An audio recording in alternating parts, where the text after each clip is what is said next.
রাতের অন্ধকারে পরপর দুটি মন্দিরে চুরির ঘটনায় চাঞ্চল্য ছড়িয়েছে গ্রামে। বাঁকুড়ার বড়জোড়া ব্লকের নিরিশা গ্রামে পরপর তিনটি কালী মন্দির রয়েছে। মাঝে রয়েছে বড়মা এবং দুই পাশে রয়েছে মেজমা, ছোটমা।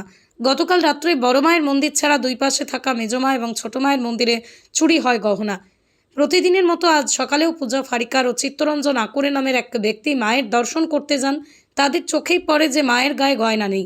রীতিমতো গ্রামের মানুষকে জানানো হলে গ্রামের মধ্যে চাঞ্চল্য ছড়ায়। ঘটনাটা হয়েছিল বলতে সকালবেলায় আমারই যা, তার নাম পূজা ফরিকার, ও মন্দিরে প্রণাম করতে এসেছিল। পূজা ফরিকার প্রণাম করতে এসে দেখে যে ওর কাছে যেটা শুনলাম, ও নাকি বললো যে ঠাকুর কাঁপছিল, কাঁপার পরে ও যখন প্রণাম করছে তখন নাকি বলছে প্রণামী বক্সটা নেই। ও সবাইকে যথারীতি দেখেছে যে প্রণামী বক্সটা নেই, তাহলে এটা মায়ের একটা জিনিস, ওর হাত পা কাঁপেছে, ওরও ভয় লেগেছে। নিয়ে ছুটে এসে সবাইকে বলেছে। তারপর আমরা কিছুক্ষণ পর ছুটে আসি, ছুটে এসে দেখি যে প্রণামী বক্স নেই না। তখন আমরা ভাবি কি যে কেউ মাতাল টালটা চুরি করে নিয়ে চলে গেছে। তারপরে কিন্তু আমরা ওই মধ্যে মন্দিরেই থাকি। তারপরে ছোট মন্দিরের যে পুজো করবেন পুরোহিত, উনি যে খুলেছেন তখন দেখছেন তালা ভাঙা, চাবি নিয়ে আসছে, দেখছে তালা ভাঙা। তালা ভাঙার পরে কি হয়েছে, আমি তখন ওদের গয়না দেখতে পাইনি। তখন আমি ছুটে এসে বা আমরা কয়েকজন মিলে ছুটে এসে যখন আমরা মন্দির দরজা খুলি তখন দেখি আমাদের মায়ের গয়না নেই। মানে গয়না নেই বলতে মায়ের টিকলি, সোনার জিভ, তারপরে নাকে নথ, মানে যাবতীয় জিনিস, এমনকি ঘটের উপরে গামছা শাড়ি দিয়েছিল সেগুলোও নেই। আর প্রণামী বক্সে মোটামুটি আমাদের 12-13 হাজার টাকা পড়ে।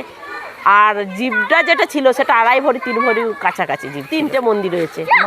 মা কালী মন্দির, একটা হচ্ছে বড় মা, একটা হচ্ছে মেজমা, একটা হচ্ছে ছোট মা। কোন কোন মন্দিরে চুরি হয়েছে ছোট মা আর মেজমা। আমি তো 32 বছর এসেছি, আমি কিন্তু এই কোনোদিন দেখিনি, আবার সন্দেহ আমাদের কাউকে মনে হয় না। হঠাৎ করে এই ধরনের একটা ঘটনা ঘটে গেল, তাও আবার মন্দিরে, কি বলবেন?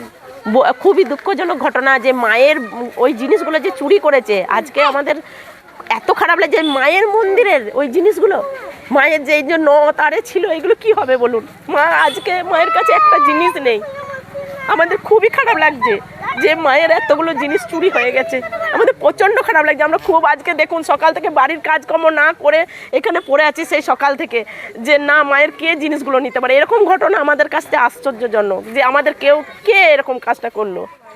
আমরা চাই যে এটা ধরা হোক, পুলিশকে জানানো হয়েছে, বইকে আমরাই আতঙ্কিত রয়েছি যে আমাদের আজকে মন্দিরে চুরি হয়েছে। তাহলে আমাদের পাড়ার গ্রামে দেখুন মায়ের মন্দিরের জিনিস কিছু আমাদের বাড়িও থাকে, পুজোর যত সামগ্রী জিনিস আমরা তো বাড়ি যাদের সব আছে, 9টা পরিবার আছে, 3টে মানে 31টা বাড়ি আছে আমাদের এই মন্দিরের যে আওতায় আছি আমরা।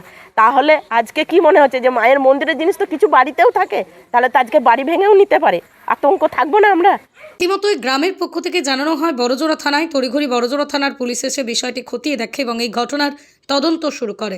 ঘটনা ঘটেছিল ওই যে রাত্রিবেলাতে আমরা চাবি দিয়েই থাকে, কিন্তু সকালে চাবি খুঁজতে যে দেখছি যে চাবিটাই নাই। তারপরে ওইখান থেকে মায়ের সোনার চোখ, তারপরে সোনার টিকলি, তারপরে সোনার নথ, টানা দিয়া, এই সব গয়নাগুলা খুলে নিয়ে চলে গেছে। আর প্রণামী বক্সে কত টাকা থাকে আমাদের 4,000 টাকার মতো হয় বছরে। তা এখন তো এই সিজন 2,000 হতে পারে। আমরা সেই পূজার সময় ভাঙি ওইটা চাইছি আমরা, যাতে এই জিনিসগুলা ফিরে পাবো কি পাবো না সেটা পুলিশ দেখবে অনুসন্ধান করে। এইটাই রিপোর্ট করেছি আমরা থানাতে। তবে কি অপরাধীরা ধরা পড়বে? ফিরে পাওয়া যাবে কি মায়ের গহনা? সেদিকে এখন তাকিয়ে রইল নিরিশা গ্রামের মানুষজন।